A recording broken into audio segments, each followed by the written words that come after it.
sometimes if I have a few days off or a few days with nothing to do, I'll book a flight somewhere, literally just to be on a plane by myself, put on a pair of headphones and write for like 8 straight hours, right? And work on a new book or work on whatever. In fact, I wrote my last book entirely on airplanes. I took a flight to Tokyo and back twice to write my last book. And it works for me, so it really is about having a calendar, having a schedule that you don't have to worry that, oh wow, I have 6 hours to kill and my kids with their mom tonight. Let's go do something stupid. You don't allow yourself to get to that point. Welcome to the Founder's Journey podcast, where we unravel the life stories of unique and successful entrepreneurs. We will take a deep dive into their highs and lows and over-the-top accomplishments. So get ready for the Founder's Journey podcast with your host, Jimmy Dulambakis. All right, good morning. Here we are today with Peter Shankman. How are you on the Founder's Journey podcast? Good to be here. Thanks for having me. Awesome. Excited to hear, to interview you today. Peter, how are you? I'm doing well. A little crazy, but having a good time. All right, awesome. So, Peter, just to kind of get like an overview of your childhood stuff, where'd you grow up? Like, what's the young Peter like? So the young Peter was born and raised in New York City. I'm a city kid. We're called boroughbreds. Went to high school of performing arts, LaGuardia, music and art, the Fame School, where I had finally had an outlet for my nonstop creativity and nonstop hyperactivity. In the 70s and 80s in the public schools in New York City, ADHD did not exist. What existed was sit down, you're disrupting the class. And so school was tough. Somehow I managed to get into Boston University. Not quite sure how to this day. And they understood me a little better. They understood that people had different ways of learning and different brains. And that was really sort of my first introduction to, I didn't even know it as ADHD at the time, just as a learning disability. And then after college, went to grad school for a bit, lost my financial aid. I had like 18 credits to go in grad school, and the government sent me a letter that said, your parents make too much money, we're taking away your financial aid. I sent them back a letter that said, my parents do make too much money, but they keep it. And the government didn't find that funny. So I Don't give it to me. they did not find that amusing. No. So I moved back to New York City. And this is probably early to mid 90s. I was hanging out in an America Online chat room, showing my age here. And someone in that chat room said, hey, my company's trying to build a newsroom. Why don't you submit your resume? And I said, sure, why not? I have no experience. This will be perfect. I had a journalism degree from BU, but nothing else. And wound up becoming one of the first 3 editors, one of the founding editors of the America Online newsroom back when AOL was the internet. It was an amazing time, and spent a few years at AOL. Moved back to New York in the very late 90s when the internet was just really just sort of blowing up. And I figured, okay, there's got to be a number of companies out there who want faster marketing and PR because they're internet companies. They have to move quickly and things like that. And so on a whim, I started a PR firm.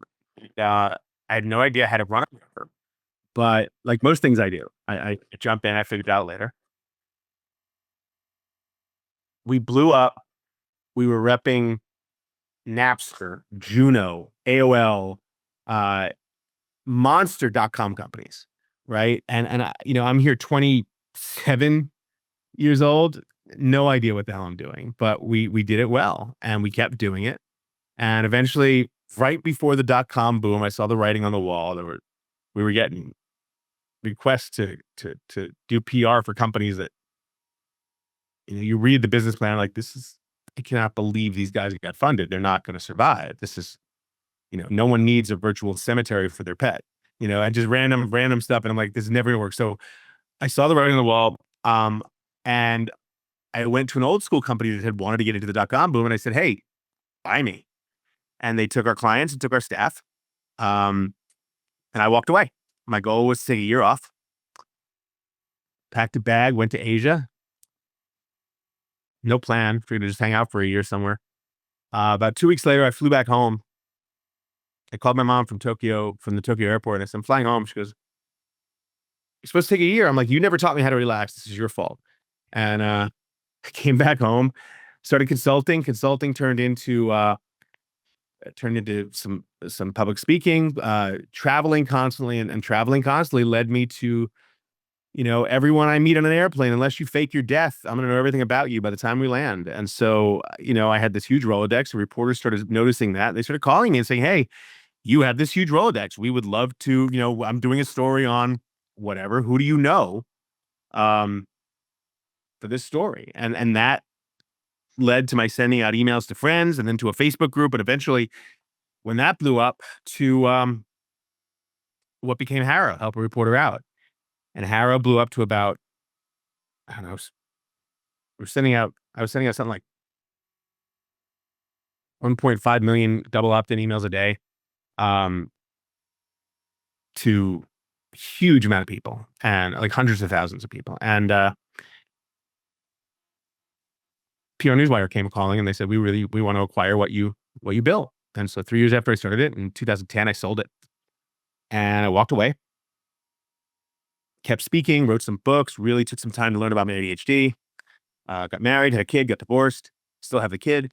Tried to figure out sort of what was next, and learned more about my neurodiversity, my neurodiverse brain. Realized it was actually a superpower if I learned how to use it right, which sent me down this whole self-discovery rabbit hole where I realized that, some of the things I did, mostly everything I do, in some form or another is to get dopamine, because ADHD people do not make enough of it. And so it's either you can get your dopamine either in good ways or bad ways, right? There's a reason I went skydiving once and immediately had to get licensed as a skydiver, right? I have over 500 jumps. I've jumped over the pyramids of Giza. I've jumped over Dubai. I've also learned that there are things that I easily gravitate towards that are not healthy ways to get dopamine.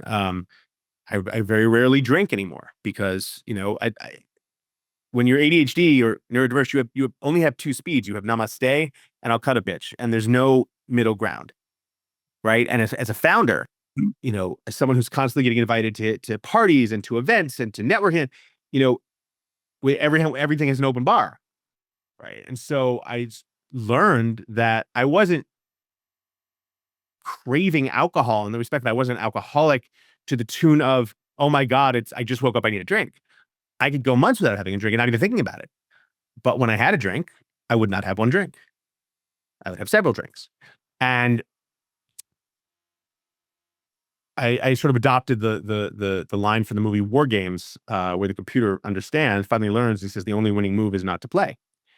And so I've learned to make changes in my life that allow me to get the dopamine I need in beneficial ways. I was up at 3 a.m. this morning because it's Long Ride Tuesdays, which means I wake up before my kid does. I wake up before my kid does every day, and I do like 45 minutes to an hour on the Peloton, but on Tuesdays, I do 2 to 3 hours. And so I'm on the bike at 3 a.m. I'm off the bike by 6. I get dressed, I get her dressed, but it's people think I'm crazy, which is fine. I don't really care. I have learned a way to live my life that benefits me. And these weird things that people think are weird that I do, whether it's cycling super early, or I'm currently entered in a bodybuilding contest. It's stupid things like that. They keep me sane, and they allow me to stay on track and stay on focus. And I have, I've put together a whole lifestyle around that. I wrote a book about it called Faster Than Normal, and where I talk about all the things I do. I have 2 sides to my closet, and they're labeled. One says office/travel, and it's t-shirt and jeans. The other says speaking/TV, and it's a button-down shirt, jacket, and jeans. And my suits, my vests, my sweaters, those are all in my daughter's closet. Because if I had to wake up every day and face this massive decision of what to wear, it wouldn't go out. It's, oh my God, that sweater. Laura gave me that sweater. I wonder how she's doing. I should look her up. It's 3 hours later. I'm naked in the living room on Facebook. I left the house. So, you avoid going down those rabbit holes, you avoid those triggers. And so, yeah, that's a very abbreviated version of age 0 to 54. I love this. I love it. Okay. I want to go back to your child. You grew up, where part of New York did you grow up in? So I grew up in Manhattan. I went to school in Manhattan. My father got a job as a principal of a high school in Staten Island. So they wound up buying a house in Staten Island, and they said, "Oh, we'll give him a backyard." All they really did was give me a commute because I wound up doing all my schooling in Manhattan. Hated everything about Staten Island. Staten Island is one of those places where if it ever became its own state, it would have its own license plate, and that license plate would read, it would have its own motto on the license plate, and that license plate would read Staten Island, where if you're different, that's wrong. And I did not fit in. I still don't in any capacity. So it was very not enjoyable growing up on Staten Island. So I basically from as soon as I was old enough to be on the ferry and the subway by myself, I was in the city, and I applied to schools in the city, and I got in. I went to high school in the city, and for me that was a savior because I was able to find weirdos and freaks like myself. And did you have any siblings? No, only child. I got a dog after me. So it's interesting because I've been doing a lot of these interviews, and I'm crossing paths with several entrepreneurs that have ADHD, and it's interesting because a lot of what you're talking about is similar. That they hone in on the project, they focus, but then there's ups, there's downs, there's obstacles of how they deal, and also how their team interacts with them, right? Because you're going, let's say, maybe a little bit faster than a normal Oh yeah. person, right? And it's like, how does your staff deal with your interaction in getting the projects done? So tell me, you went to college, you got to Boston University. When you were a senior in high school, what did you want to do? Like, what was your goal? Do you remember? I didn't even know if I had one. I knew I was a writer. I knew I could write. I knew I could. I was creative, right? I knew how to write. I knew how to tell a story. I knew how to speak. I knew how to use computers. And back in the 80s, that was, not everyone did. Um, uh, so a lot of it sort of became, uh, what can I do with that? And journalism just seemed like the easiest calling. And when you got to Boston University, you went for a journalism I degree, went for right? journalism, and then that wound up leading me to America Online. I started originally with the Associated Press. I was a stringer for them my senior year of college, and then after a year in grad school, when I came back home in I guess early '96 or early '95, that's when I got the AOL call and wound up helping start their newsroom, which was pretty awesome. Yeah, and well, you said that you got a bill at the end of the last semester from college, right? Because your parents made too much. Well, from Did- grad school, yeah, because I had applied for financial aid for grad school, and so I never finished grad school. I finished undergrad. I never finished grad school. Oh, so when you got the bill, you're like, forget this. I'm not going to continue. Well, yeah, I mean, I could have asked my parents for the money, but they put me through BU. I could not ask them in good conscience to put me through graduate school for photography. Yeah. So And you traveled when you went to Tokyo. What happened that you came back 2 weeks later? Like, what was it that you couldn't? You said you blamed your mom because you couldn't relax. So like, I had a I I had a joke great, about that too. My mom, she's like, I thought, I had a great time exploring. I really enjoyed. I went to Tokyo and to Hong Kong for a few days. I had a really blast, but I wasn't. I didn't feel like I was being productive. I felt like, okay, vacations should not be this long. I don't know how to relax. I know people who sold their company and they took 6 months and they just hung out on an island somewhere. I'd blow my brains out. It's just not something I have the ability to do. I have to be doing something. And of course, now it's an entirely different world. This is what, 26 years later, I could be easily on an island somewhere and have my laptop, I'd have Wi-Fi, and I'd work. In a different world, if I didn't have my daughter, or if whatever, I could easily be a nomad, living somewhere, traveling place to place, and doing whatever I want. But back then, that was not the norm, and so I just felt the need to have to do something, and so that from there I came home. when you started HARO, like, did you have staff and stuff, or you were just running it all by yourself? Now I was running it all by myself. Eventually, I hired an assistant in 2008. She's still with me. She works remotely now. She lives in Massachusetts. Um, she's the first person I ever met who understood my ADHD and wasn't afraid to stand up to me when I was, when she knew when she knew that her answer was better than mine. And I hired her immediately. She's been with me since, almost 20 years now. But Yeah, I mean, HARO wasn't very hard to run. In fact, I wound up after I saw, a couple of years ago, I started getting calls from people who said that uh, HARO really went downhill after I sold it, and would I want to start it again? I said, "Oh, absolutely not. Well, no, you can't go home again." Well, enough reporters bothered me that I did relaunch it under a new name, and it's called Source of Sources. And at sourceofsources.com, same thing. You get 2 emails a day from reporters all around the world, and it's a free service. And you sign up, you get these 2 emails a day from journalists all around the world. If you can answer their questions, what they're looking for, you can get free press. It is the easiest thing in the world. Yeah, I mean, I did a few of them. I got written up on some stuff, so Yeah. I appreciate it. And you said you're sending out like 1.5 million emails a day. What service, like what was the cost of the email servicing? I mean, that must The have email service was expensive. I don't remember the name of the company I used back then. It was expensive, but the service, HARO was supported by advertising, as is Source of Sources.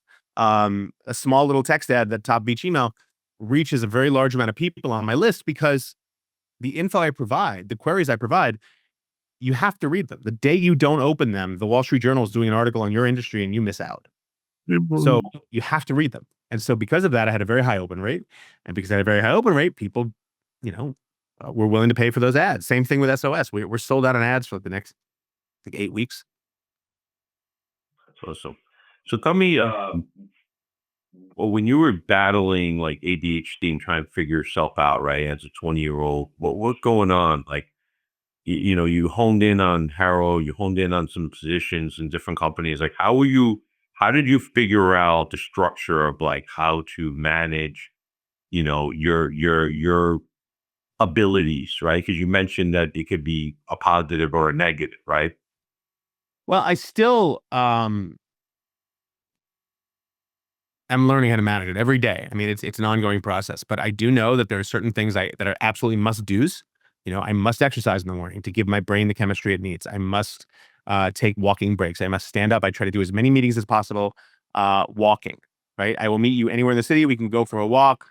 We can get a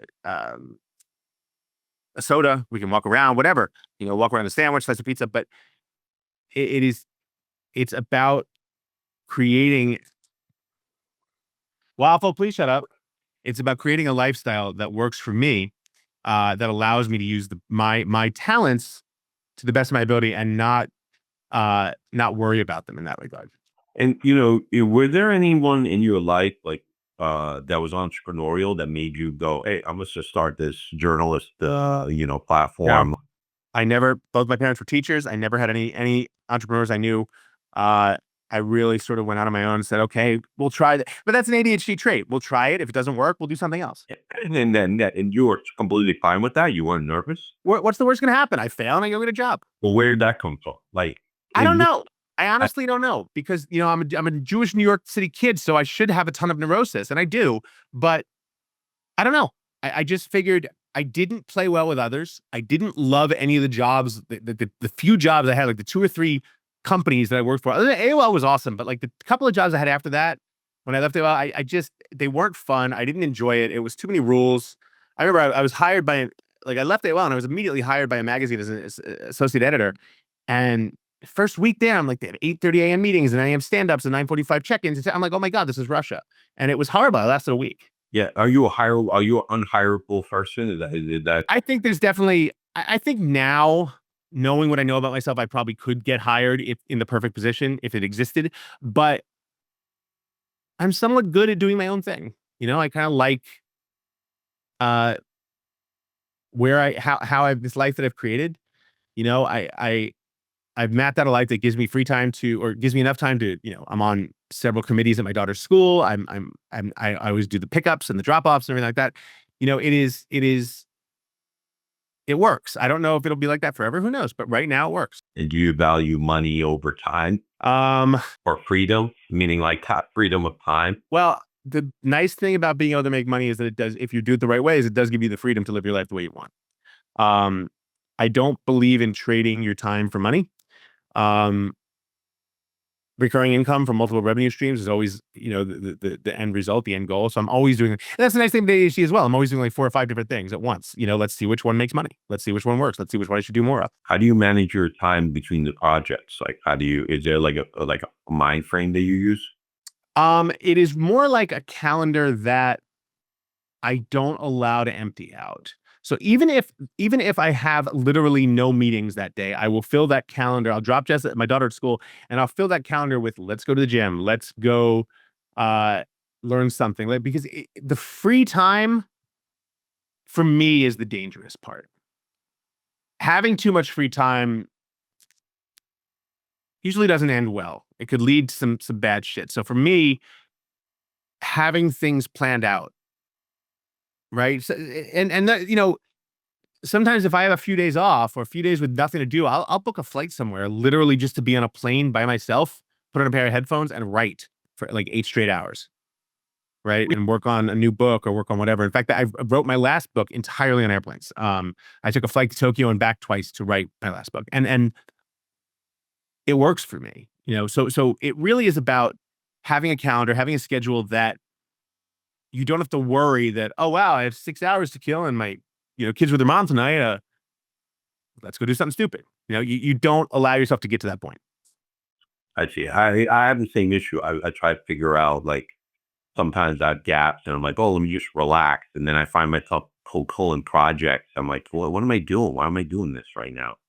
Let me ask you, when you sold it to the PR Newswire, what was that like? Like, what was that experience selling HARO to them? Like, did you have to meet with them? Did you have to get lawyers involved? Like, how did you draft? Like, you don't have to talk about how much you sold it, but like just kind of like the deal structure of how you did it.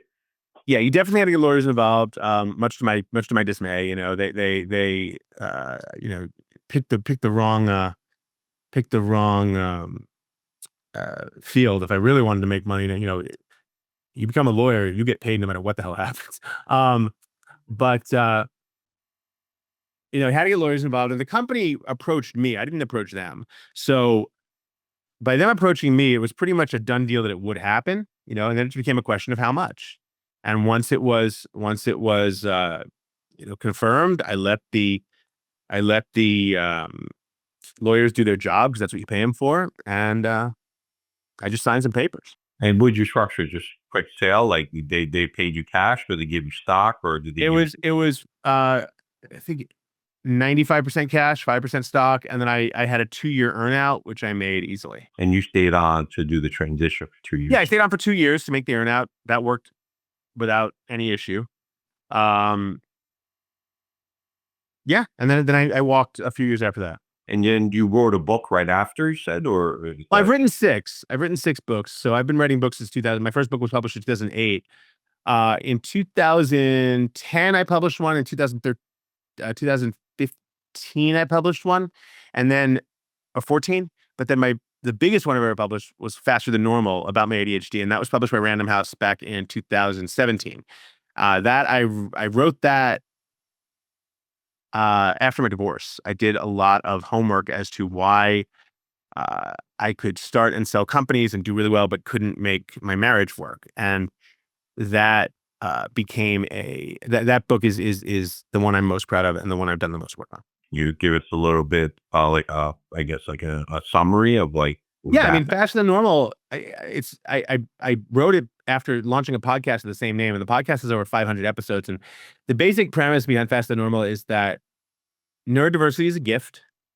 Having a different brain is a gift, as long as you know how to use it. If you the lion might be the king of the jungle, but if you drop the lion into Antarctica, he's nothing but a penguin's bitch. So you have to learn how to use a different brain in a world that isn't full of different brains. The world is full of a lot of people that want to be the same and want you to be the same.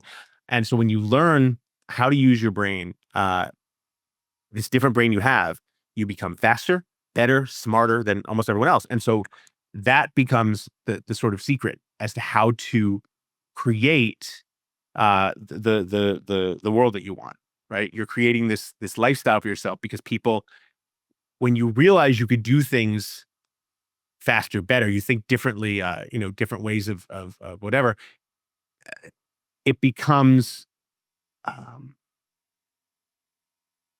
but it's almost like when Neo in the Matrix realizes that he has all this power, or the movie what's the movie Limitless with Bradley Cooper, where he finds this drug that lets him use 100% of his brain, and there's this one scene after he takes the drug where it kicks in, and everything goes from black and white to color, and everything makes sense, and he hears everything, and he sees everything. You know, when you learn how to use your neurodiverse brain the right way that works for you, um, it is a superpower. I really believe that. And again, I'm not a doctor, right? I'm not saying, oh, just learn how to use your brain better and you don't need therapy. I've been in therapy for shit, right, 30 years. I am not anti-medication, right? I have a prescription for an ADHD medication called Concerta, but I take it instead of daily. Maybe I take it once every couple of weeks when my assistant, she'll put pill day on my calendar because that means I have more than 3 meetings in one day. And more than 3 meetings, I'm not gonna handle it. So I'll exercise anyway, but I'll also take a pill, and that'll give me a little extra focus. But, so I'm not anti-med, I'm not anti-psychology. I think everyone in the world should see a psychologist, or be in some sort of therapy. But we we put such a low value on the importance of healthcare in this country. Multiply that by negative 2,000, and you get to the low value that we place on mental health. And that is just a goddamn shame. We live in this idiocracy right now where uh, the Secretary of Health had a brain worm and gloats about snorting heroin off a toilet seat or whatever, and says, but the real problem is the ADHD medications. I was like, give me a fucking break, So we need to have more conversations about neurodiversity. We need to 35% at minimum of people in this country are neurodiverse, and the numbers are a lot higher than that when you look at undiagnosed. 78% of men, incarcerated men in the United States, are undiagnosed neurodiverse, which makes perfect sense, right? You're seeking that dopamine, and someone teaches you how to rob a car or how to steal a car or how to shoot someone or whatever the hell. What do There you you what, go. what do you think about like scrolling and social media and stuff like what did that affect on mental health? It's terrible. I mean, it is certainly not a social media from its very start was designed to be addictive. Every purchase that Meta, formerly Facebook, has made, they have done so based on the addictiveness nature of it, whether it's Instagram or whether it's WhatsApp. It's all these things that when you hear a ding or you see a heart or you get a like, your body releases a hit of dopamine. And people become very addicted to their screens. Um, there's a reason we all know that distracted driving kills, yet everyone does it because you get that ding. Ooh, what's that? And it's literally a Pavlovian reaction. It's not good. Um, Australia banned social media for, I think, kids under Uh, 16, and the difference just in the 5 months since they started doing it have been massive. Um, kids' communication skills are up, and so many things. So unfortunately, we'll never do it here because every politician that you'd need to get it done is bought. But yeah, it's. I mean, my kid is 13 and she has zero social media, and I'm going to keep that off for as long as I possibly can. I wanted to ask you, what's your being an entrepreneur and your journey? What's like a few tools or mindset that you would share with like new or young entrepreneurs trying to get into business? If you're young and you're just starting out, do everything. What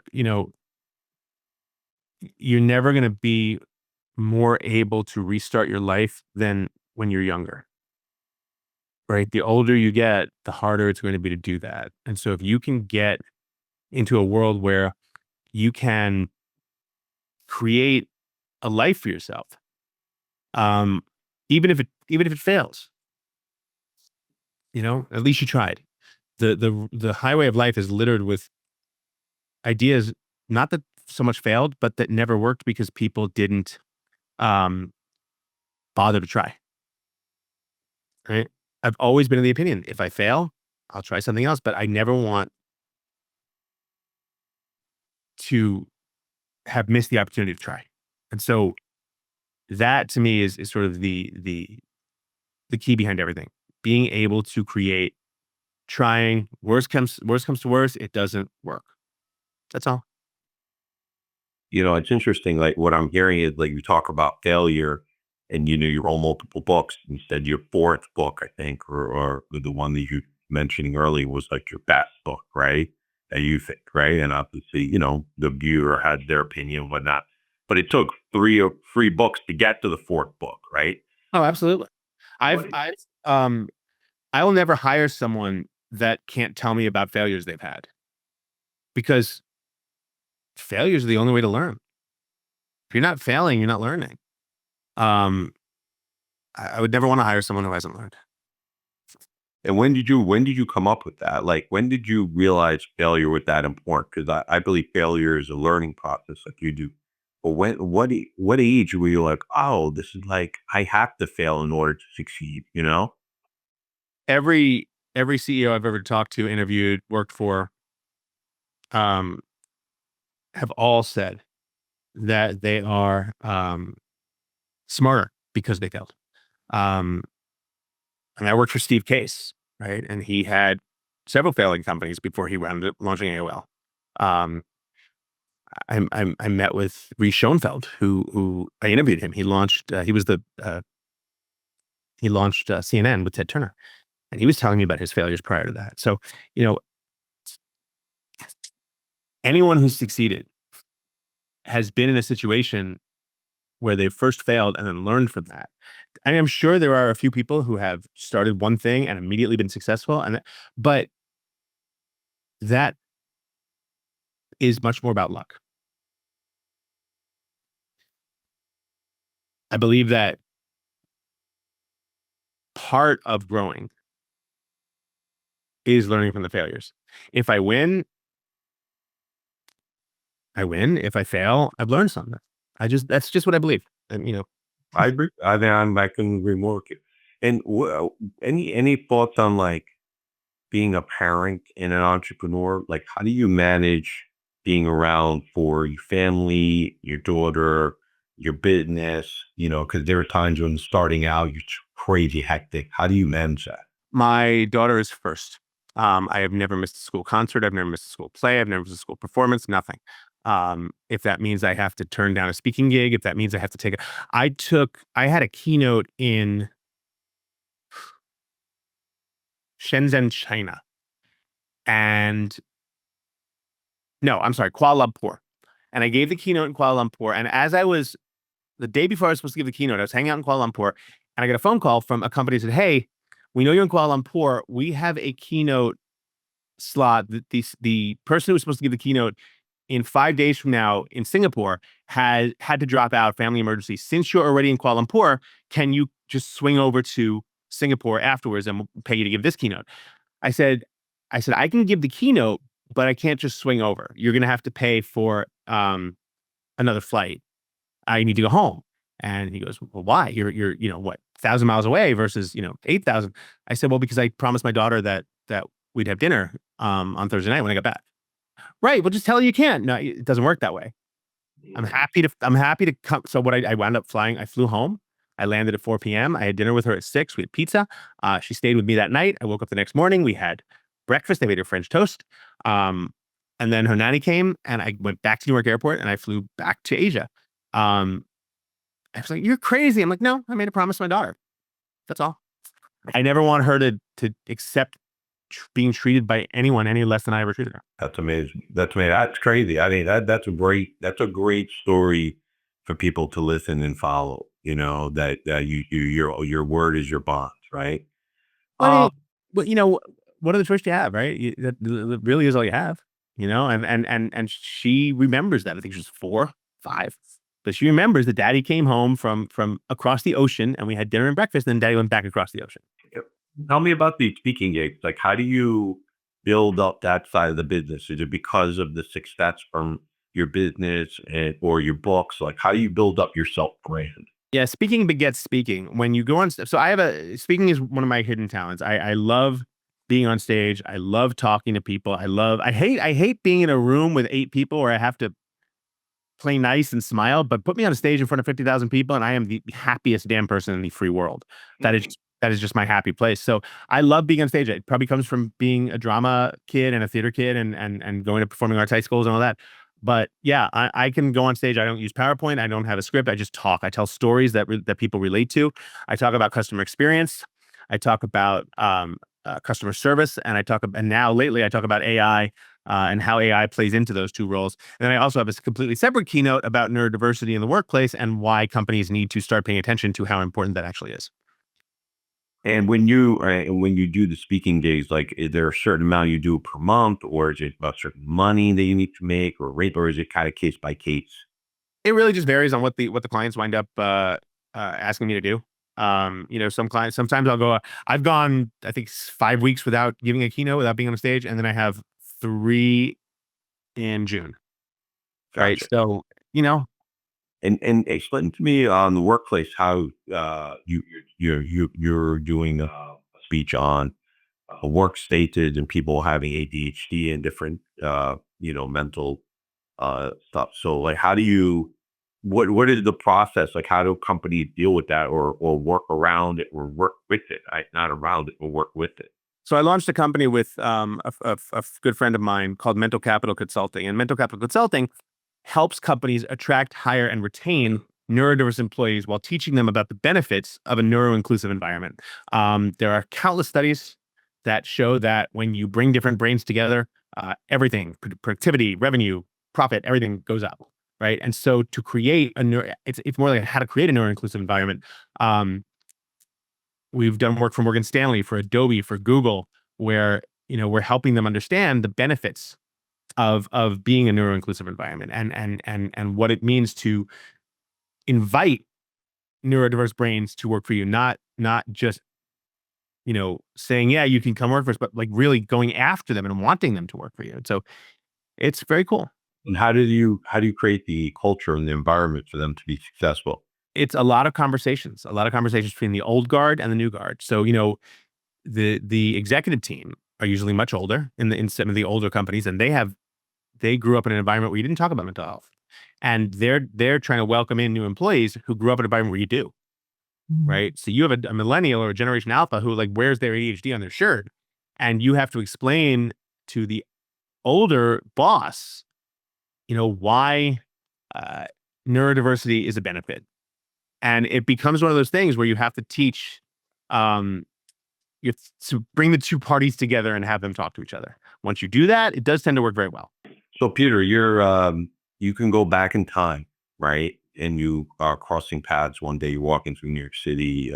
You're having a soda, and you see your 20-year-old self, and he's looking at you. You're looking at him.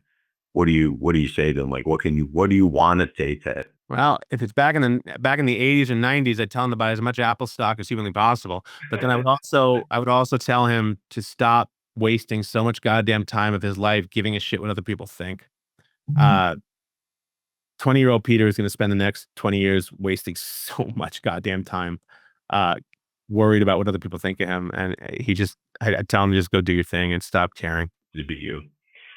Is there anything that you learned, any big failures that you had that were really stuck out, that really kind of changed your life or changed your course of life? I think that there's certain things I've learned just over the course of my life in different events, different.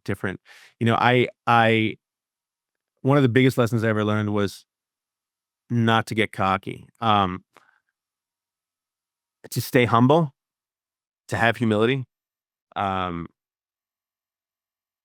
not to get overconfident. I completed my first Ironman in 2010, and the brain is very good at making you forget the hard parts and starting to make you think, well, that wasn't too hard.